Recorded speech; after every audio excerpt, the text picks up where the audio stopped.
होनी चाहिए, थोड़ी सी शर्म होनी चाहिए, थोड़ी सी हया होनी चाहिए। एक जगह हुकूमत मिली है तो क्या हाल कर रहे हैं उस सूबे का? उनका मकसद ही असेंबली में आने का ये है कि पीटीआई को टारगेट करें।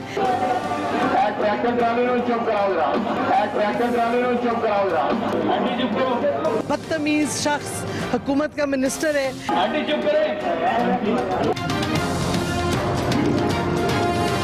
एक तो रोज़ है, ऊपर से गर्मी और दूसरी ये लोड शेडिंग वाले ज्यादा इसे तंग कर रहे हैं। ये आमद, ये एहतजाज जो 17 जून का हो रहा है, ये अहले पाकिस्तान के लिए बायस खैर होगा। अस्सलाम वालेकुम नाज़रीन, आप तकरार प्रोग्राम देख रहे हैं। ये ट्रैक्टर ट्राली की आज बात की श्री मदारी साहिबा को, एक खातून रुकन असम्बली हैं, ख्वाजा आसिफ साहब वफाकी वज़ीर हैं, वो इस तरह से मुखातिब कर रहे हैं। ये हुकूमती वज़रा गुस्से में क्यों है? ये बौखलाहट है या गुस्सा है? वजह है क्या? ख़वातीन की इज्जत और ख़ासतौर पर ऐवान में ये तो होनी चाहिए। अब दूसरी पॉलिटिकल पार्टीज पे जब एतराज आप करते हैं कि उनके जलसों में, उनके जुलूसों में औरतों की इज्जत नहीं होती, और फिर आपके वज़रा अगर ऐवान में खड़े होकर इस तरह के अल्फाज इस्तेमाल करेंगे और कहेंगे जी हम उसके ऊपर माफ़ी भी नहीं मांगते, तो फिर आपका अपना मौक़िफ़ औरत की इज्जत को लेकर, औरत के तकद्दुस को लेकर उसका क्या बनेगा? इस पर हमने बात करनी है। दूसरा, तारुल कादरी साहब ने वापसी का ऐलान किया, वो कह रहे हैं लाहौर में धरना दूंगा। लाहौर जो है ये मुस्लिम लीग नून यहां से पंप होती है, ये मुस्लिम लीग नून का गढ़ है जिसकी इस वक्त पाकिस्तान में हुकूमत है। तो लाहौर में अगर तारुल कादरी साहब तख्ते लाहौर में धरना दे देते हैं और यहां मुसीबत पैदा कर देते हैं शरीफ बरादरान के लिए, तो इस्लामाबाद की जगह ये चॉइस तारुल कादरी साहब की कितनी खतरनाक होगी, क्योंकि उनके तो अपने लोग मौजूद हैं, वो चाहे इलेक्शन जीते या ना जीते, वो बंदे ला के सड़कों पर बिठा सकते हैं। ये उन्होंने 2 दफा साबित किया है। बिलावल भुट्टो जरदारी साहब और इमरान खान साहब ये कह चुके हैं कि पंजाब मरकज होगा तहरीक का, और उन्होंने अपनी पार्टियों को तैयारी का कहा है। तो क्या शरीफ बरादरान के लिए तारुल कादरी की आमद के बाद और ईद के बाद मुश्किलात और ज्यादा बढ़ जाएंगी? 17 तारीख को उन्होंने धरने का कहा है। तीसरा, लोड शेडिंग पे हुकूमत ने दावा किया था कि रमजान में सूरत हाल बेहतर रहेगी। आज भी जो हमने रिपोर्ट इकट्ठी की है हर तरफ से, 8 से 12 घंटे की एवरेज है, कई इलाकों में 16 घंटे भी है, कई इलाकों में 8 और 7 घंटे भी है। लेकिन मुकम्मल पाकिस्तान की एवरेज अगर निकालें तो 10 से 12 घंटे की लोड शेडिंग हो रही है। और ये लोड शेडिंग अब से नहीं, ये 2, 4, 6, 8 साल से यही चल रहा है रूटीन में। कभी ज्यादा हो जाती है, कभी कम हो जाती है, लेकिन एवरेज यही है। और अपोजिशन ने कहा है कि हुकूमत ने नई बिजली नहीं बनाई, हुकूमत कामयाब नहीं हुई, उसके दावे धरे के धरे रह गए हैं। तो हुकूमत वक्त ने बिजली बनाने के लिए क्या किया, कितनी बिजली बनाई, इस पे कुछ फैक्ट्स हैं हमारे पास, आपके सामने रखेंगे। मेहमान जो है उनसे हम बात करेंगे। एक ब्रेक लेते हैं, ब्रेक के बाद वापस आते हैं, मेहमानों से बात करेंगे। वेलकम बैक नाज़रीन, मैं शैला रज़ा साहब मेरे साथ मौजूद हैं, पाकिस्तान पीपल्स पार्टी से डिप्टी स्पीकर हैं सिंध असम्बली में, बहुत शुक्रिया आपका। असद उमर साहब मौजूद हैं, मेंबर कौमी असम्बली पाकिस्तान तहरीक इंसाफ के कराची में मौजूद हैं, बहुत शुक्रिया आपका। मियाँ जावेद लतीफ़ साहब हैं, मेंबर कौमी असम्बली हैं PMLN से, बड़ी मेहरबानी आपकी। और अभी हमें पाकिस्तान अवामी तहरीक से यानी तारुल कादरी साहब की जमात से भी नूरुल्लाह कादरी साहब ज्वाइन करेंगे थोड़ी देर के बाद, उनसे भी हम बात करेंगे उनका प्लान क्या है। लेकिन सबसे पहले शैला रज़ा साहब, आप क्योंकि खातून हैं, आपसे बात ये जिस तरह के अल्फाज ख्वाजा आसिफ साहब ने इस्तेमाल किए हैं, अब किसी लिहाज से भी पार्लिमानी नहीं है। आपको नहीं लगता कि वफाकी वजीर को वहीं पे माजरत भी कर लेनी चाहिए थी कि जी मैं माजरत चाहता हूँ, मेरे मुंह से निकल गई ऐसी बात? देखिए, माजरत तो वो जब करते हैं जब उनके मुंह से निकली हो, उन्होंने तो दानिस्ता ये बात कही है। और मियाँ लतीफ़ साहब बैठे हैं हमारे साथ, बहुत अच्छा इनका प्रोग्राम होते हैं। और जब कोई इस तरह की बात होती है कि नॉन पार्लिमानी लहजा भी हो जाता है या कोई अल्फाज आते हैं, तो ये खुद भी रेजिस्ट करते हैं। और हम भी इनके साथ काफ़ी दफ़ा, 2 दफ़ा तो शायद मेरे साथ इनके साथ ये प्रोग्राम में हुआ है कि किसी तरफ से ये बात हुई तो मैंने और इन्होंने मिल के इस पर रेजिस्ट किया। लेकिन मुझे आज हैरानी है कि वहाँ पर किसी ने एक आवाज़ भी नहीं निकाली। अभी थोड़े दिन पहले मैंने एक प्रोग्राम किया था, तो उसमें हम ख़वातीन थे और मैंने मोहतरमा मरियम साहिबा के लिए सख्त अल्फाज इस्तेमाल किए थे कि वो कह कुछ रही हैं, साबित कुछ हो रहा है। और वो तो सेकंड डे मैंने फ़ोन किया PMLN की खातून है आज़मा बुखारी उनको, और मैंने उनसे कहा कि मैंने कल ज़्यादा सख्त अल्फाज कह दिए और मुझे इस तरह नहीं कहना चाहिए था। तो उसने कहा कि नहीं कोई बात नहीं है, तो चल ही रहा है, मिनट मिनट पे क्लिप्स दिखाए जा रहे हैं और आपको एहसास है। मैंने कहा नहीं, मेरे ये अल्फाज पहुंचा भी देना कि मैं ऐसे अल्फाज इस्तेमाल नहीं करती, लेकिन मेरा दिल इसलिए दुखा हुआ था कि मैं लड़की थी 20-21 साल की, और उस वक्त मियाँ साहब ने मुझे जो है CIA सेंटर में और देन जेल में डाला। तो अब जब एक मकाफात अमली में कहूँगी कि इस तरह से सब कुछ हो रहा है तो मेरे मुंह से निकल गया, लेकिन मुझे अपनी बड़ाई का मुजाहरा करना चाहिए था। लेकिन आज तो मुझे बहुत ही अफसोस हुआ, बहुत हद हो गई और इस तरह नहीं होना चाहिए था, और स्पीकर साहब को फौरन इस पे कोई एक्शन लेना चाहिए था, लेकिन वो भी मुस्कुरा दिए। तो मुझे बहुत अफसोस हुआ इस बात का कि स्पीकर साहब आज अपना किरदार सही नहीं अदा कर सके। अगर उन्होंने तो दानिस्ता कहा था, उनको सिर्फ हज़फ ही नहीं कराना चाहिए था, बल्कि उनसे कहना चाहिए था कि आप इसकी माफ़ी मांगे, माजरत करें, और माजरत करने से कोई इंसान छोटा नहीं हो जाता, बड़ाई होती है। इस पे स्टेटमेंट जो है ना, वो नईम उल हक साहब का भी आया, असद उमर साहब का भी आया कि जूते मारने चाहिए, ऐसी बात अब PTI की तरफ से भी आई। लेकिन असद उमर साहब, असेंबली में रवैया फिर उसके बाद का भी आपको लगता है वो जानिबदार रहा, उस पर भी शोर मचा, मीडिया ने भी शोर मचाया, लेकिन अल्फाज फाइनली हज़फ हो गए। ये ख्वाजा आसिफ जब ऐसे बोलते हैं, ये हुकूमती वज़रा गुस्से में क्यों हैं? ये इसके पीछे कोई रीजन है या ये आपको लगता है कि अब ये बोलते ही ऐसे आदत ऐसे? नहीं, ख्वाजा साहब जो हैं वो जिसको हम बोलते हैं कि वो मिसबाहुल हक की तरह हैं कि या वो बॉल बिल्कुल रोकते हैं या छक्का मारते हैं, तो या तो वो बिल्कुल ही अच्छे तरीके से महज़ब अंदाज से बात करते हैं और हर कुछ दिन के बाद उनको कोई दौरा पड़ता है और वैसी बात करते हैं कि किसी की समझ में नहीं आती कि ये क्या बोल रहे हैं। आज जो आप बात करें उसमें जानिबदारी की बात नहीं है, ये कोई PMLN बमुकाबला PTI की बात नहीं है, ये एक हमारे माशरे के अंदर खातून का क्या रुतबा है और उससे बात करने का क्या तरीका है। मैं तो रिपीट भी नहीं कर सकता उन्होंने किस किस्म की बातें वहां पे बोली हैं, मेरे भी जहन में बहुत कुछ आता है जवाब देने को, लेकिन उस लेवल पे नहीं मैं गिरना चाहता। तो जो उन्होंने किया उसकी तो मतलब जितनी भी मजम्मत की जाए उतनी कम है। लेकिन बिल्कुल शैला भी सही कह रही है, मैं भी यही कहने वाला था कि कोई ये बात नहीं कर रहा कि स्पीकर का क्या किरदार था। आपने तो मैंने अभी क्लिप देखा शाम के वक्त, मैं असेंबली में नहीं था, स्पीकर साहब तो मुस्कुरा रहे थे ये जब कुछ हो रहा था। मेरी बिल्कुल समझ से बाहर है कि स्पीकर साहब अपने हाउस को किस तरफ ले जाने की कोशिश कर रहे हैं। कल फारूक सत्तार ने अपनी तकरीर के अंदर एक कोई बहुत ही मामूली सा लफ्ज यूज किया था, मुझे एग्जैक्ट वो लफ्ज याद नहीं आ रहा उन्होंने क्या यूज किया था, तो स्पीकर ने कहा कि मैं हस्फ कर रहा हूं इसको, और यहां पर इतने बड़ी एक खातून की बेहुरमती के अंदर बातें हो गई और स्पीकर साहब हम मुस्कुराते रहे देख के, सिर्फ ये कहते रहे ऑर्डर इन द हाउस। जो कर रही है, अच्छा जो आपका सवाल था ये बिल्कुल ऐसा ही है, ये प्रेशर नजर आ रहा है, मुख्तलिफ तरीकों से इजहार किया जा रहा है उस दबाव का। कोई मुस्लिम लीग नून वाला एक तरीके से कर रहा है, कोई दूसरे तरीके से कर रहा है। आज आपको पता है ख्वाजा साहब का केस सुप्रीम कोर्ट के अंदर, ये भी तवक्के थी कि शायद उसके ऊपर फाइनल फैसला आ जाए और वो री-इलेक्शन की तरफ चला जाए, तो पार्टी भी प्रेशर में है, वजीर आजम जो है वो भी प्रेशर में है और ख्वाजा साहब खुद जाती तौर पर भी प्रेशर में है। तो उसी दबाव के नतीजे में ये मेरे ख्याल में उन्होंने आज बातें की। मियां साहब किसी तौर भी मुनासिब नहीं है, आप हमेशा ये कहते हैं कि तहरीक इंसाफ के जलसों में औरतों की बेहुरमती होती है, आपके सर वजीर साहब हैं, इतने समझदार हैं, वजारत के ओहदे पे उनको फायज किया है, इतने पुराने पार्लियामेंटेरियन हैं, वो वहां खड़े होकर अवान में एक औरत को इस तरह के अलकाबात से बुलाएंगे सर, उस खातून को जो आपकी अपनी रुकन असेंबली है। तो सर फिर आप किस तरह कह सकते हैं कि ये इनके जलसों में एक आम सा कारकुन जो है वो खवातीन की बेहुरमती कर रहा है, तो आपके अपने वजीर सर क्या कर रहे हैं? किस तरह क्या कंपैरिजन बनता है सर आपके ख्याल? देखें इमरान खान, बात आपने बहुत अच्छी की है कि एक आम वर्कर एक लीडर। बात यह है कि अभी असद उमर साहब कह रहे थे कि पार्टी दबाव में है, वज़ीर आज़म साहब दबाव में हैं, ख्वाजा आसिफ जो हैं वो दबाव में हैं। चलें हम तो भाई दबाव में बात कर रहे हैं, अगर आप जो कह रहे हैं अगर ये सही है तो इमरान खान साहब किस दबाव में हैं? मैं किसी तौर पर भी ये जो अल्फाज इस्तेमाल किए गए हैं ये जस्टिफिकेशन नहीं है जो मैं बात कर रहा हूँ। किसी तौर पर भी मर्द हो या खातून हो, किसी के मुतल्लिक भी इस तरह के अल्फाज नहीं अदा करने चाहिए।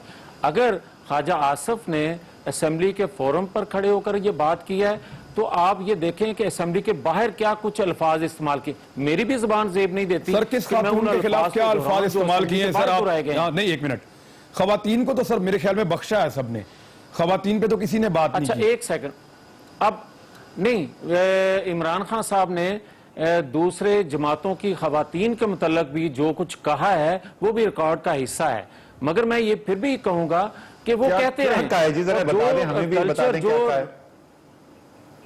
जी। मैं सर वो तो फजलुर रहमान साहब ने कहा था कि नाच गाना और औरतों की बेहरमती, वो फजलुर रहमान साहब का स्टेटमेंट था। बात सुन लेना, अभी अगर मौलाना फजलुर रहमान साहब की आपने बात की है तो अभी परसों या कल ही शायद इमरान खान साहब ने जलसे में जो कुछ कहा कि डीजल को सर वो बंद कर ये आदमियों की सोसाइटी है सर, मैं आदमियों की बात नहीं कर रहा, खातून की इज्जत और तौकीर की बात कर रहा हूं सर मैं।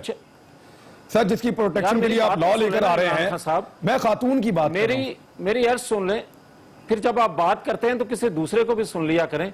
मैं आपकी खिदमत में भी अर्ज कर रहा हूं, ये किसी तौर पर भी मुनासिब नहीं है, वो इमरान खान साहब हों, ख्वाजा आसिफ साहब हों या शीरी मजारी साहब हों। और शीरी मजारी साहबा जो हैं, मैं साहबा नहीं कहूंगा, साहब हैं असल में, तो मोहतरम है मेरे लिए, क्योंकि उनका जो रवैया होता है असेंबली के अंदर या असेंबली के बाहर जो गुफ्तगू करती हैं, वो किसी तौर पर भी, मैं ये कतन कहने के लिए तैयार नहीं हूं कि जो कुछ हुआ है वो दुरुस्त है, मगर मैं ये कह रहा हूं कि खुदा के लिए उनको भी ये देखना सोचना चाहिए कि वो एक औरत भी हैं। अगर औरत की इज्जत लेना चाहती हैं तो उस तरह का बिहेव भी करना चाहिए। एक मिनट ये एक मिनट, ये तो आप जस्टिफाई कर रहे हैं, ये क्या बात कर रहे हैं सर? बात कर रहे हैं मियां साहब जी, असद उमर साहब क्या बात करें? शीरी मजारी ने कौन सी बात की ऐसी जो खातून को नहीं करनी चाहिए? वो मुकाबला करती हैं, मर्दों का बराबरी की बुनियाद पे करती हैं, जो उनका हक बनता है, और किसी मर्द को यह इजाजत नहीं है कि वो खातून को ये बोले कि सर झुका के हमारे सामने बैठी रहो और हमारे सामने बात ना करो। अगर वो मुकाबला करती है, आप भी खड़े होकर मुकाबला करें, बिल्कुल उनके साथ बात करें, लेकिन इस घटिया गुफ्तगू पे उतर जाना, खुदा का मियां साहब आप तो इतनी शाइस्ता बात करने वाली आदमी है, आप तो ना डिफेंड करें उसको। लेकिन एक मिनट शैलार साहब, पता क्या, मैं एक मिनट असद उमर साहब, मैं शैलार साहब, नहीं इमरान खान जब भी हमें मुझे जवाब देने दें। हाँ जी, असद उमर साहब, मैं एक गुजारिश कर दूं, मैंने पहले ये कहा कि किसी तौर पर भी किसी साइड से इस तरह की गुफ्तगू, इस तरह के अल्फाज मुनासिब नहीं है, मगर मुझे ये भी कहने की इजाजत आप दे दें कि क्या नईमुल हक साहब ने जो अल्फाज इस्तेमाल किए हैं, क्या वो किसी तौर पर मुनासिब हैं?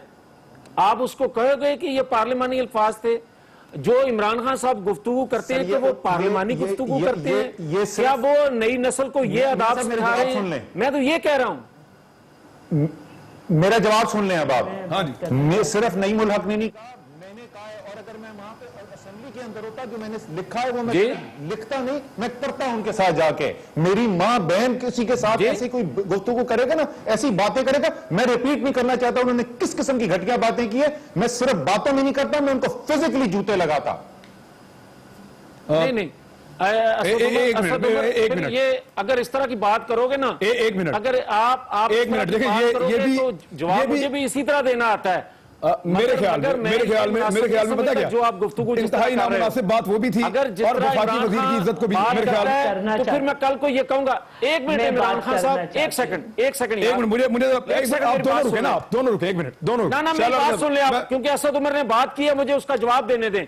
बात यह है कि अगर इमरान खान जो गुफ्तगू करता है दूसरों की लीडरशिप के बारे में, अगर फिर इस तरह की बात करेगा, तो जो आप बात कर रहे हो फिर उसको गिरबान से पकड़ कर जूते मारने चाहिए उसको। क्या बात करते हैं आप? सर, मैं आप बात को खत्म कर रहे हैं या बात को बढ़ा रहे हैं? सर, खवातीन की इज्जत की बात हो रही है, सिर्फ इज्जत नहीं करेगा तो उसको भी लोग जितना आगे बढ़ाएंगे उतना आगे बढ़ती। जी, मैं असद उमर साहब आप जवाब दें, फिर मैं शैलार साहब। मैंने इनसे पहले भी पूछा था, आपने भी पूछा था, अगर एक दफा भी बता दें खवातीन के साथ इमरान खान सख्त बात करते, आगे से ख्वाजा आसिफ, ख्वाजा साद रफीक और बहुत सारे इनके वजीर जो हैं वो सख्त जवाब देते हैं इमरान खान को। कभी किसी ने हमने बोला, कभी आपने इमरान खान मुझसे सिर्फ सुना, भाई ठीक है दो लीडर हैं बात कर रहे हैं, एक ने दूसरे पर सख्त बात की, उसने वापस बात की, सर उसका इससे कोई मवाजना ही नहीं है। मैं नहीं रिपीट करना चाहता, लतीफ मैं आप सर, वो मैन टू मैन कॉन्टैक्ट है, हम औरत की इज्जत की बात कर रहे हैं, की वजह से हो रही है, वो मैन टू मैन कॉन्टैक्ट है सर, वो दो पॉलिटिकल लोग बात कर रहे हैं आदमी, औरत का मुकाम कुछ और है सर, औरत का मुकाम कुछ और है। शैलार साहब एक मिनट, शैलार साहब दो चीजें सामने आई, दो चीजें सामने, एक वो ये कह रहे हैं कि औरत ने इज्जत करवानी है तो उसको खुद एक खास किस्म की औरत होना चाहिए, ये पीएमएलएन का मौकिफ है, वो इज्जत करवाने वाली बने। इस पे आप अपना मौक़िफ़ दे दें। और देखिए, ये कोई जस्टिफिकेशन है? मुझे ये बताएं। देखिए, पहली बात तो ये है कि थोड़ा सा मियाँ साहब से मैं ये कहना चाहती हूँ कि मैं अपने आप को एक एक्स्ट्रा ऑर्डिनरी खातून समझती हूँ, क्योंकि मैंने जेलें भी सही हैं, मैंने CIA सेंटर भी काटा है मियाँ साहब की इनायात की वजह से, और मैं बहुत सारी सब्र की मंजिलों से गुजरी हूँ जिसको मैं समझती हूँ कि एक आम औरत नहीं गुजर सकती। लेकिन इसका मतलब ये नहीं है कि अगर मैंने मर्दाना वार ये मुकाबला किया है तो मेरे ऊपर कोई उंगली उठे। और मैं ये समझती हूँ कि मेरी तरबियत क्या है, अगर मेरे आगे बुरा सा बुरा भी कोई शख्स है तो उसमें मेरा क्या किरदार होना चाहिए, मेरे क्या अल्फाज होने चाहिए, मेरा तरीक़ा तखातुब क्या होना चाहिए, सामने वाला जैसा भी है। तो फिर हमें अगर यहाँ से अगर हम शुरू करें तो ज़्यादा बेहतर होगा। और जहाँ तक बात है इसकी कि मर्दों ने मर्दों को क्या कहा, तो ये बात भी बड़े तफसील से डिस्कस होती रही है कि सियासत का मयार वो नहीं रहा और लोग पॉलिटिकल पार्टीज की आइडियोलॉजी के बजाय पॉलिटिकल पर्सनालिटीज की एसेसिनेशन करते हुए नजर आते हैं, तो कैरेक्टर एसेसिनेशन करते नजर आते हैं। तो ये बात भी बहुत अरसे से क्रिटिसाइज हो रही है। तो बहुत अच्छी बात है कि अगर आज इस लम्हे ये अंदाजा हो गया कि मैं समझती हूँ जितनी एक औरत की इज्जत है इतनी एक मर्द की भी इज्जत है कि एक दूसरे की पगड़ियां, एक दूसरे की इज्जत ना उछालें। आपने जो भी करना है उस पार्टी की आइडियोलॉजी से आप इख्तलाफ करें, पर्सनल ना करें तो बहुत बेहतर होगा। ठीक है जी, मुझे एक ब्रेक लेने, मैं ब्रेक से वापस आता हूं और ब्रेक से वापस आके PMLN से उनका मौक़िफ़ लेंगे और PTI से उनका मौक़िफ़ लेंगे। वेलकम बैक नाज़रीन। अगर आप थोड़ा पीछे चले जाएं तो जब मोहतरमा बेनज़ीर भुट्टो पाकिस्तान में सियासत कर रही थी और मियां नवाज शरीफ साहब के जलसे होते थे, तब बेनज़ीर भुट्टो साहबा पे किस तरह के इल्जामात लगते थे, उनको किस तरह पुकारा जाता था, वो वीडियोस अब हम ऑन एयर नहीं कर सकते। वजह यह है कि अब वो शहीद हो चुकी हैं और लाखों करोड़ों लोगों का दिल दुखेगा। तो वो बड़े काबिल एतराज़ अल्फाज PMLN के उस वक्त के जो लोग थे वो इस्तेमाल करते थे मियाँ साहब के जलसों में, और मियाँ साहब वहाँ मौजूद हुआ करते थे। तो मियाँ साहब अभी देखें ना, मरियम नवाज साहबा पॉलिटिक्स कर रही हैं, कुछ अर्से के बाद वो इसी पार्लियामेंट में आ जाएंगी। आपकी और बहुत सारी खवातीन मौजूद हैं, बहुत सारे MNAs हैं, उनकी अहलिया हैं, वो भी इसी असेंबली में आके बैठती हैं। अगर उनको इस तरह के अलकाब से कोई और बुलाए तो सर किसी तरह भी मुनासिब तो नहीं होगा ना। तो पार्लियामेंट के फ्लोर पे एक वजीर ने जिस तरीके से बोला है, अब वजीर की जिम्मेदारी को आप आम आदमी के साथ तो नहीं जोड़ सकते ना sir. Man to man contact कुछ और है, खवातीन की बेहुरमती कुछ और है सर। हम इसलिए आपसे बात कर रहे हैं। इमरान खान, जहाँ तक आप बात कर रहे हैं खवातीन की, अरकान असम्बली की, या आप बात कर रहे हैं अरकान असम्बली मर्द जो हैं, बात यह है कि ये एहतराम तो ज़्यादा करना चाहिए खवातीन का, ये बात मुसलमा है, इससे कोई इनकारी नहीं है।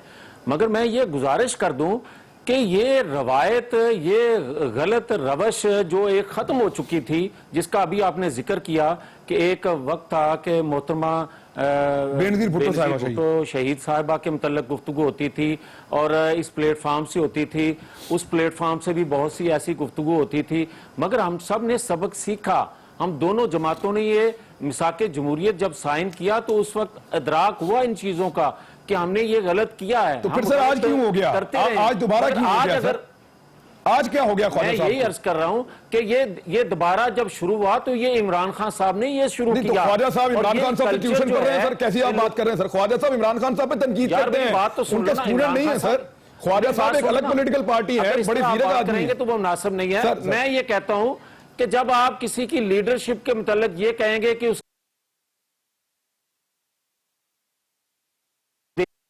गुस्सा कारकुन को आता है, कारकुन जो है इश्तियाल में आता है, मगर मैं ये फिर भी कहूंगा कि श्री मजारी साहिबा के मुतल्लिक जो अल्फाज जैसे भी गुस्से में आके इस्तेमाल किए गए गलत है, नहीं करने चाहिए थे। मगर ये तो बता दें इमरान खान साहब कि असेंबली के बाहर जो कुछ अल्फाज इस्तेमाल किए गए हैं, जो अभी असद उमर साहब भी कह रहे थे कि मेरे सामने कोई होता तो मैं जूते मारता, खुदा के लिए यही बात अगर मैं कहूं कि इमरान खान मेरे सामने अगर कल को बात करेगा तो मैं उसको जूते मारूंगा, क्या ये मुनासिब है?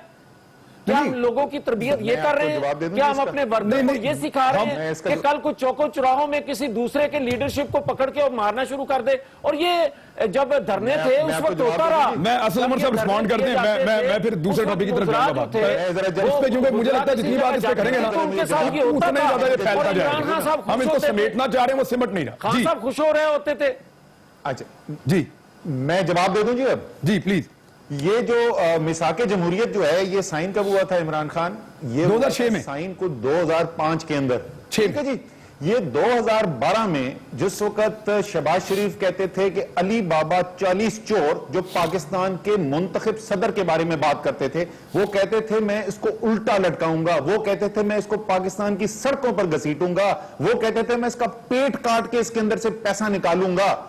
ये महजब जुबान थी, ये मिसाके जमहूरियत की जुबान थी। अपनी बातें भूल जाते जी। मैं फिर वही बोलूंगा, हमारे मुआशरे के अंदर एक मर्द का और एक खातून के मुकाम में फर्क है।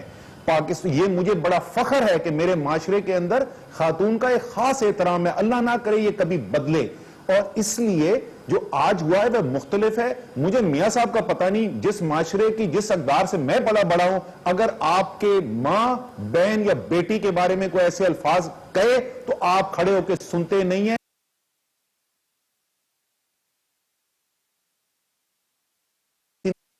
यूज किए और उसने ऐसा जुबान से हमला किया तो फिर उसको वही जवाब मिलेगा जो हमारे माशरे के अंदर रिवायत है। ठीक है, मैं फाइनली इसको मैं चाह रहा हूं खातून इसको क्लोज करें। इमरान खान मेरी बात उन्होंने सुने। कोई ऐसी बात नहीं की। ये है मैं कि मियां साहब इसको ना कोई भी बढ़ाएं। किसी की बहन, बेटी, मां के मुतल्लक इस तरह के ना अल्फाज कहने चाहिए, ना सुन सकता है। ठीक है, अगर यानी जो आप इमरान मुजम्मत खान कर रहे हैं, कहते हैं आप मियां साहब आप मुजम्मत कर रहे हैं, उनको भी लगाम देनी चाहिए, उनको भी कंट्रोल करना चाहिए। बिल्कुल ठीक है, आप मुजम्मत कर रहे हैं जो ख्वाजा आसिफ साहब ने कहा उसकी, आप मुजम्मत कर रहे हैं ना सर? आप ख्वाजा आसिफ साहब की मुजम्मत कर रहे हैं। किसी जमात का कोई फर्द हो, खवातीन के मुतल्लक इस तरह की गुफ्तगू नहीं करनी चाहिए। भले वो जो कुछ कह रही थी वो गलत था, वो भी ठीक है, मगर इस तरह के अल्फाज नहीं कहने चाहिए। तो आप ऑफिशियली मुजम्मत कर रहे हैं, आप कह रहे हैं मुजम्मत कर रहे हैं, आप ख्वाजा आसिफ साहब की नहीं कहना चाहिए था उन्हें। यार मैं कह रहा हूं, मैं किस तरह लिख के दे दूं? मैं तो कह रहा हूं कि किसी तौर पर ठीक है, बड़ी किसी मेहरबानी, के बहुत शुक्रिया। मैं फाइनली अल्फाज नहीं अदा करने चाहिए, मगर जो इमरान खान जुबान इस्तेमाल करता है, जो नईमुल हक ने आज कहा है, वो किसी तौर पर भी मुनासिब नहीं है। सर वो तो डिबेट चल ही रही है, हम औरतों की बात कर दे रहे हैं, ये गलत है। वो तो चल ही रही है ना सर, हम अब औरतों की बात कर रहे थे, वो तो चल ही रही है। जबान दोनों तरफ से आती है। हम खान साहब जो करते हैं उसके ऊपर भी हम लोग प्रोग्राम करते हैं, जो आपके मुद्रा करते हैं उस पर भी हम प्रोग्राम करते हैं, लेकिन आज खातून को टारगेट किया है इसलिए अलग से इसके ऊपर बात हो रही है। अब मैं फाइनली शैलर साहब इसको जरा कंक्लूड कर दें। क्या खवातीन जो है वो मोहतरमा बेनजीर भुट्टो साहबा जितनी टारगेट हो रही थी, उनकी साथी जितने टारगेट हो रहे थे खवातीन उस दौर में, क्या हम अभी भी उसी दौर के अंदर है? कुछ सीखा नहीं है इससे? देखिए, मैं एक बात बिल्कुल कहना चाहूंगी कि PMLN ने 90 की सियासत से निकलने की नब्बे की दिहाई की सियासत से निकलने की कोशिश ही नहीं की है। और आप देख लें, अभी असद उमर साहब ने जो हवाले दिए मैं वही देना चाहती थी, इसलिए रिपीट नहीं कर रही, लेकिन अभी भी जो है वो इसी तरह की सियासत होती है। और जहां भी जो भी कोई पॉलिटिकल पार्टी चाहे जितने भी वोट ले ले, कुछ कर ले, लेकिन अगर उसकी कोई आइडियोलॉजी नहीं होगी तो वो हमेशा कैरेक्टर एसेसिनेशन करेगी। ये हमें जो ट्रेनिंग दी गई है पॉलिटिकल, उसमें यही सिखाया गया है, और बल्कि इससे आगे की बात सिखाई गई है। बड़ी मेहरबानी, राइट विंग के जो लोग होते हैं वो कैरेक्टर इसको यहाँ कंक्लूड कर लें, करते हैं। इसको यहाँ कंक्लूड कर लें कि किसी सूरत भी कोई गुंजाइश नहीं है खातून सही पॉलिटिक्स करे, गलत करे, वो आपको हुटिंग करे, लेकिन आप खातून की बेहुरमती नहीं कर सकते। आप पॉलिटिकल अंदाज में उसको जवाब दे सकते हैं। फ्लोर ऑफ द हाउस इतना सीनियर मेंबर अगर ऐसा करेगा तो ये अच्छी एग्जांपल नहीं है। ख्वाजा आसिफ साहब बड़े जीरक सियासतदान हैं, उनसे हम तवक्को करते हैं, बड़े जबरदस्त आदमी, कि वो इस मामले को खुद ही खत्म कर देंगे। एक ब्रेक ले लेते हैं, ब्रेक के बाद वापस आते हैं। तारुल कादरी साहब वापस आ रहे हैं, वो क्या करेंगे? क्योंकि पाकिस्तान के अच्छे खासे खराब हालात चल रहे हैं, अब उनको ठीक करने के लिए तारुल कादरी साहब आ रहे हैं, वो आगे क्या करेंगे और लोड शेडिंग में गवर्नमेंट ने क्या किया है? ब्रेक लें, वापस आते हैं। वेलकम बैक नाज़रीन, हमें ज्वाइन कर लिया है नूरुल्लाह सिद्दीकी साहब ने भी पाकिस्तान अवामी तहरीक से। सर, तारुल कादरी साहब वापस आ रहे हैं और वो ये कह रहे हैं कि अब मैं धरना दूंगा, लाहौर में दूंगा। इससे पहले भी आपने धरने दिए 2 दफा। आप लोगों को एक ख्वाब दिखाते, आप कहते हैं ये करेंगे, वो करेंगे, ऐसे करेंगे, वैसे करेंगे, लोग आपके साथ चल पड़ते हैं और फिर एक दिन धरना खत्म हो जाता है और कुछ भी अचीव नहीं होता। दोनों धरनों में आपने कुछ अचीव नहीं किया, अब फिर धरना देंगे, और देंगे कैसे? अभी तो उन्होंने आपको रिटर्न दे दिया है कि आपको कोई परमिशन नहीं है, आप नहीं दे सकते। जी इमरान भाई, जहां तक रिटर्न लेकर देने की बात है तो हमें कब उन्होंने कभी कोई इजाजत दी है? माल रोड पर आप देख लें कि पूरे एक हफ्ते के अंदर कितने तंजीमों ने, जमातों ने धरने दिए, उन्हें तो नहीं रोका गया। सिर्फ सारे कानून अवामी तहरीक के लिए होते हैं और ये हमें कब इजाजत देंगे? जहां बात आपने धरने की बात की है तो आप ये देखें कि डॉक्टर मोहम्मद ताहिर अली कादरी कहते क्या हैं। 17 जून 2014 के दिन किस तरीके से रियासती बर्बरियत का मुजाहरा करते हुए यहाँ पर 14 लोगों को शहीद कर दिया गया, 100 से ज्यादा लोगों को गोलियां मारकर जख्मी कर दिया गया। आज 2 साल हो गए हैं इस वाक़े को, और इंसाफ के लिए जहां 17 जून 2014 की जगह पर हम खड़े हुए थे, आज भी वहीं पे खड़े हुए हैं। इंसाफ की तरफ 1 इंच पेशरफ्त नहीं। अब आप वो ये कहते हैं कि जी पुलिस गर्दी को आप या पुलिस का किया धरा आप हुक्मरानों पे डालना चाह रहे हैं, और इसके बहाने आप चाह रहे हैं कि शरीफ फैमिली को सजाएं हो जाए। नहीं देखिए, अब हम पुलिस को किसके कंट्रोल में है? पुलिस को कौन कंट्रोल करता है?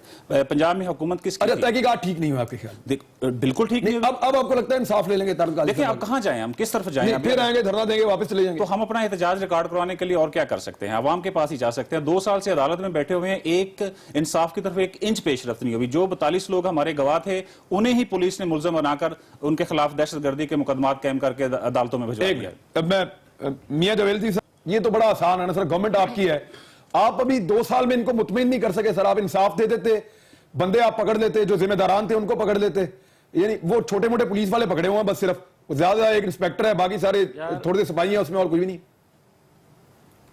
अच्छा, मैं एक मेरा सवाल है आपकी वसातत से इनसे ही कि ताहिरुल कादरी साहब करने क्या आ रहे हैं, उनका मसला क्या है? और दूसरी बात, मैं जो अभी ये कह रहे हैं कि कादरी साहब फरमाते क्या हैं, मैं कहता हूं ये जो कुछ वो फरमाते हैं वो आमरीत के दौर में क्यों नहीं कुछ फरमाते जो आजकल के दौर में जब जमहूरियत होती है उस वक्त फरमाना उनको याद आता है। मैं ये कहता हूं कि जब कोई मुल्क रियासत जो है और उस वक्त की सर आमरीत के दौर में वैसे बड़े बड़े फरमाने वाले जो है ना वो खामोश हो जाते हैं। जी, वो डॉक्टर ताहिरुल कादरी साहब चाहते ये हैं कि जिन लोगों ने 14 शहरियों को बेगुनाहों को कत्ल किया है वो फांसी के फंदे तक चढ़े, जिन्होंने खवातीन के मुंह में गोलियां मारी हैं उनको सजा मिले, इंसाफ अपना रास्ता बनाए। डॉक्टर ताहिरुल कादरी ये चाहते हैं।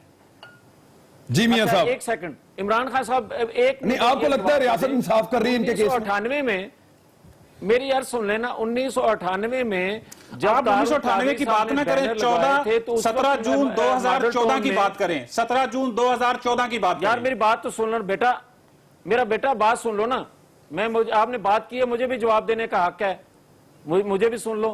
मैं ये कह रहा हूं कि अगर आज तो 12-14 की वो बात कर रहे हैं ना कि मॉडल टाउन में जो शहीद हुए जिनका नाहक खून बहा, तो 1998 में 12 अक्टूबर 99 को कितने लोगों का खून बहा था, जो उस वक्त ताहिरुल कादरी साहब फरमान ये जारी कर रहे थे कि पहले जनाब एहतसाब फिर इंतखाब। तो आप समझते हैं कि वो खून जो था वो उसके बदले में ये खून ठीक बहा है?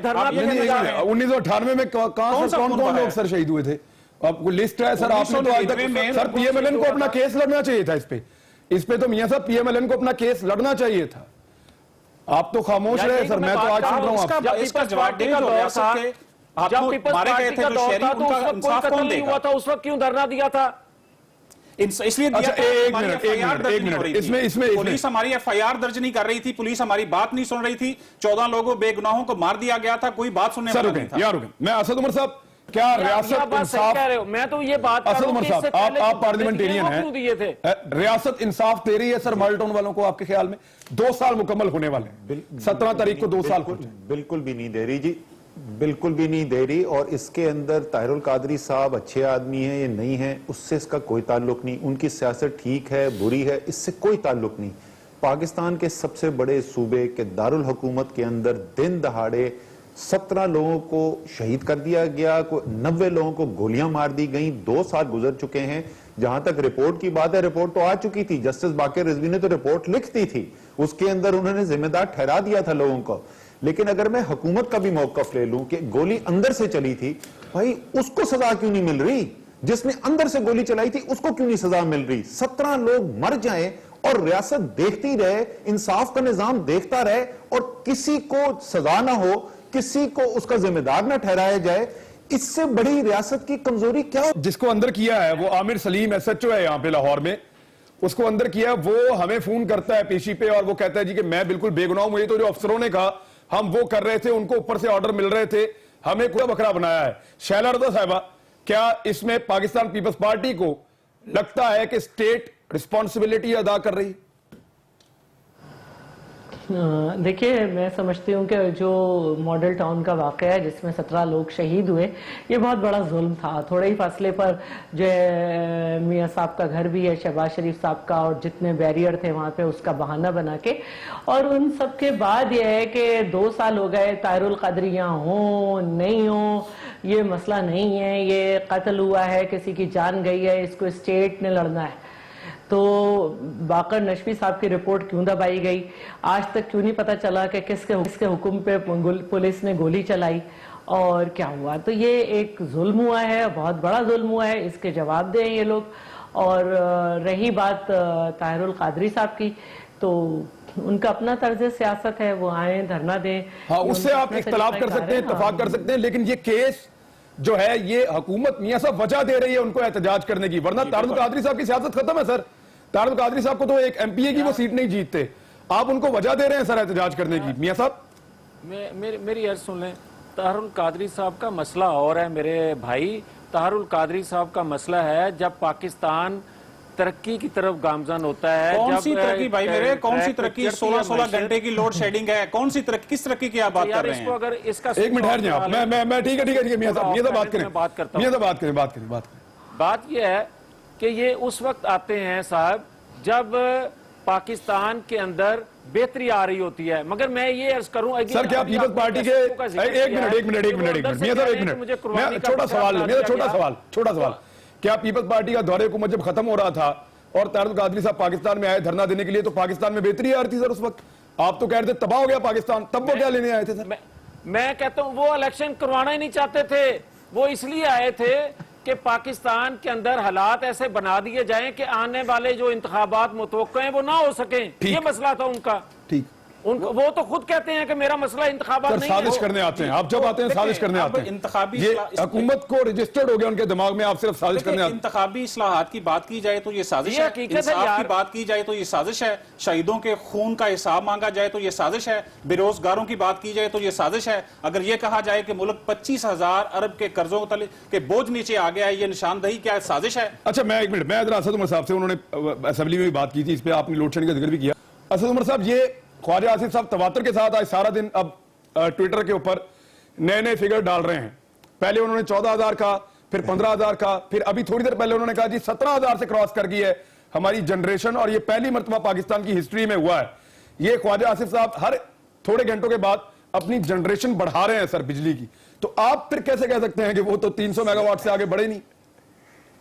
सर, मैंने कुछ नहीं कहा, मैंने कल भी दिखाया था। मैं तो कह रहा था कि ये इसहाक डार साहब और वजारत खजाना जो है वो साजिश कर रहे हैं ख्वाजा आसिफ और आबिद शेर अली के खिलाफ। वो कह रहे हैं हमने पाकिस्तान को रोशनी से भर दिया, और पाकिस्तान इकोनॉमिक्स सर्वे जो वजारत खजाना ने इशू किया बजट से एक दिन पहले, उसके अंदर ये लिखा हुआ है कि कुल 300 मेगावाट ऐड हुए हैं पिछले 3 साल के अंदर। ये हुकूमत वाले आपस में अगर मेरे ख्याल में लड़ाई करके एक दफा फैसला कर लें कि काम हुआ ये नहीं हुआ, तो उसके बाद हम इस पर गुफ्तगू शुरू कर सकते हैं। दूसरी चीज, अभी मैं देख रहा था पट्टियां चल रही थी, वो कह रहे हैं 95% शहरों के अंदर लोड शेडिंग नहीं है। तो ख्वाजा साहब, आप इस्लामाबाद को इसलिए कुट रहे हैं कि इस्लामाबाद के अंदर PTI का MNA इलेक्शन जीत गया था, वहां तो दबादब लोड शेडिंग हो रही है। ये पता नहीं कौन से 95% शहर है पाकिस्तान के जिसमें लोड शेडिंग नहीं हो रही। देखिए, आज पहले ख्वाजा आसिफ साहब ने जो ट्वीट किया था, उसमें ख्वाजा आसिफ साहब ने जो बिजली की पैदावार थी वो 14,000 थी, फिर उसके बाद एक और 16,500 थी, 15,800 थी, और अब फाइनली ख्वाजा आसिफ साहब पहुंच गए हैं 17,040 मेगावाट पे। ये आज की तनकीद के बाद जो तनकीद हो रही है बिजली ना बनाने पे और लोड शेडिंग के जो मुजाहरे हो रहे हैं, मियां साहब ये नई स्ट्रेटेजी है कि आप ट्वीट कर दें कि जी बहुत बढ़ गई है, लोगों को सोशल मीडिया पे नहीं सर घरों में बिजली चाहिए। देखें इमरान खान, पहली बात तो यह है कि बिजली के जो कारखाने पहले मौजूद थे वो अपनी जितनी उनकी कैपेसिटी थी उतनी पैदावार अब दे रहे हैं, पहले इतनी नहीं दे रहे थे। ये एक बात तो ये है। सर, नंदीपुर कितना दे रहा है? कह दूं कि जो नए बिजली के, मेरी अर्ज सुन लेना, जो नए बिजली के कारखाने लग रहे हैं, यकीनन जो हम बात कर रहे हैं कि 2017 तक वो अपनी पैदावार देना शुरू कर देंगे, तो उससे मुकम्मल लोड शेडिंग का खात्मा होगा। ये रातों रात नहीं होता करने से बिजली आ जाएगी। और दूसरी बात मैं एक अर्ज कर दूं, पंजाब ने आज बिजली की पंजाब ने पाकिस्तान पंजाब ने पंजाब की, एक मिनट मैं आपको दे रहा हूं ना, आपका अपना प्लान है सर, आपका अपना प्लान आपको दे रहा हूं मैं, कि पंजाब की नहरों पे, बैराजों पे और जो पहाड़ी इलाके हैं जैसे पिंड दादन खान है और इससे मुल्क का बहुत सारे पहाड़ी इलाके हैं, वहां पे 800 मेगावाट के हाइड्रल के छोटे छोटे मंसूबे बनाए जाएंगे। ये आपका प्लान था ऐसे 3 साल पहले सर, और अभी तक इस पे 1 रुपया एलोकेट नहीं किया सर आपने। मैं जिम्मेदारी के साथ कह रहा हूं, आप चेक कर लें। जी मियां साहब, ये बात आप सही कह रहे हैं, लेकिन मेरी एक सही बात और भी सुन लें। मैं ये कह रहा हूं कि ये जो आपने बात की है ये बात दुरुस्त है, लेकिन दूसरी बात भी एक दुरुस्त है कि 2017 तक हम कह रहे हैं कि बिजली की लोड शेडिंग का खात्मा करेंगे और नए जो कारखाने वो पैदावार देनी शुरू कर देंगे। और एक खैबर पख्तूनख्वा में भी हुकूमत है इमरान खान साहब, उनका भी बता दें कि 3 सालों में 1 मेगावाट बिजली उन्होंने पैदा की, जबकि वो दावा करते थे। और ये जो बात आप कह रहे हो कि लें जी जवाब इनसे, बिल्कुल इनसे जवाब लें। ये आप पे तनकीद करके निकल नहीं सकते। इनसे लेते हैं जवाब, इनसे जवाब लेना, इनसे जवाब लें। लेकिन पहले शैला साहब, कराची में बात कर रहे हैं, कराची में बिजली मिल रही है शैला साहब? कराची से सबसे ज्यादा शिकायत आ रही है। मतलब देही सिंध जो है जी, देही सिंध को फेडरल गवर्नमेंट से बिजली सप्लाई होती है। 52 डिग्री सेंटीग्रेड तक पारा जा रहा है। और ये मैं आपको बता दूं कि जो इन्होंने लिखा है कि 300 मेगावाट, ये 300 मेगावाट भी नहीं कर सके। ये वो फिगर है जिस तरह 4.7 ये ग्रोथ रेट देते हैं, जबकि है 3.1%। तो ये 1 मेगावाट भी प्रोड्यूस नहीं कर सके, वरना अगर ये थोड़ी सी भी करते तो इतना लोड शेडिंग का दौरानिया ना होता। सीधी बात है, वही 3800 मेगावाट का शॉर्टफॉल है। जी सवाल पूछा था असद उमर साहब, केपी के मैं बात करना चाह रही थी, मैं तो किसी की बात पे नहीं बोल रही, पूछ रहे थे। अच्छा सॉरी, मैं कहना ये चाह रही थी कि 2017 में शायद 6 महीने 2017 में शायद 6 महीने होंगे, ठीक, क्योंकि वादा 6 महीने का था। ठीक है, वो 6 महीने होंगे, 6 महीने, लेकिन पता नहीं शुरू कब होंगे। जी असद उमर साहब, आप केपीके में क्या कर रहे हैं जो आप इनका गिरेबान पकड़ते हैं बार बार? केपीके का पूछे थे, बड़ा अच्छा सवाल आपने जिस तरीके से पूछा था ना, वो छोटे पहाड़ी इलाके के अंदर छोटे 43 माइक्रो हाइड्रल प्रोजेक्ट्स इस वक्त चलने शुरू हो चुके हैं केपी के अंदर, जो हम लोगों ने लगाए हैं। और आजकल जो रफ्तार चल रही है, 1 से 2 प्रोजेक्ट्स माइक्रो हाइड्रल के हर हफ्ते मुकम्मल हो रहे हैं। 356 प्रोजेक्ट्स का टोटल मंसूबा है और उसके ऊपर काम भी हो रहा है, चलने भी शुरू हो गए, इनॉग्रेट भी हो गए। अब आ जाए इसके ऊपर जो 2017 की बात कर रहे हैं। आपने बहुत सारे वो इश्तहार देखे होंगे माइक तोड़ तोड़ के 6 महीने के अंदर बिजली खत्म, लोड शेडिंग खत्म, फिर 1 साल, फिर 2 साल। ये रिकॉर्ड कर लें आज का प्रोग्राम इमरान खान, अगर 2017 में लोड शेडिंग खत्म हो गई तो असद उमर सियासत छोड़ देगा हमेशा हमेशा के लिए। और अगर 2017 में ना हुई तो सिर्फ मियां जावेद लतीफ को ये इन्होंने अभी जो क्लेम किया ये दावा सिर्फ सुनवा दीजिएगा, इनको मैं सियासत छोड़ने को नहीं कहूंगा। तो असद उमर साहब, अगर मियां साहब को आपको सियासत छुड़ानी है तो 2017 तक फिर बिजली बनाए वो। जी मियां साहब बना लेंगे, ये इनकी सियासत हम छुड़ा देंगे अगर आप 2017 तक बिजली बना लेते हैं। सियासत में भी रहेंगे और हम बिजली की और जो फिर कमी है, बिजली इसको बननी, इसका मतलब इंशाल्लाह इसको न सिर्फ पूरा करेंगे बल्कि आने वाले सालों के लिए भी इंशाल्लाह देंगे। नहीं तो इंशाल्लाह नहीं, एक मिनट मैं आपको एक और फिगर देता हूं आपको मैं भी, कि जो आपका नंदीपुर है सर, क्या आपको मैं मियां साहब आपसे 2 चीजें, सिर्फ नंदीपुर और चोली, ये 2 मंसूबे हैं जिनके ऊपर आप बात बहुत ज्यादा करते हैं। अभी आपके बाकी मंसूबे सारे कोई भी मुकम्मल नहीं हुआ, ये पुराने मंसूबे जिनको आपने मुकम्मल किया है। सर आप इनकी जनरेशन बता सकते हैं कितनी है? यार मेरी बात सुनो ना इमरान खान, अगर आप इस तरह जो आप बात कर रहे हो, मैं तो अभी असद उमर साहब ने जो बात की है मैं उसका पहले जवाब दे लूं। बिल्कुल ये बात क्लियर है असद उमर साहब कि 2017 में इंशाल्लाह हम बिजली की पैदावार ना सिर्फ पूरी करेंगे बल्कि नए जो हम लोगों को बिजली दे रहे होंगे। ठीक है, अभी इरादा है और ये इरादा बड़े लंबे अरसे से है और अल्लाह करे आप अपने इरादों में कामयाब हो जाएं और असद उमर साहब की जान छूटे सियासत से, जो मुझे तो नहीं लग रहा 2017 तक, क्योंकि अभी इतनी लोड शेडिंग हो रही है। कल रात को 3 दफा लाइट गई है, अब तक के लिए इतना ही। नाज़रीन अपना ख्याल रखिएगा और बिजली पैदा हो जाए पाकिस्तान में, इसके लिए दुआ भी करें। अपना ख्याल रखिएगा, अल्लाह हाफ़िज़।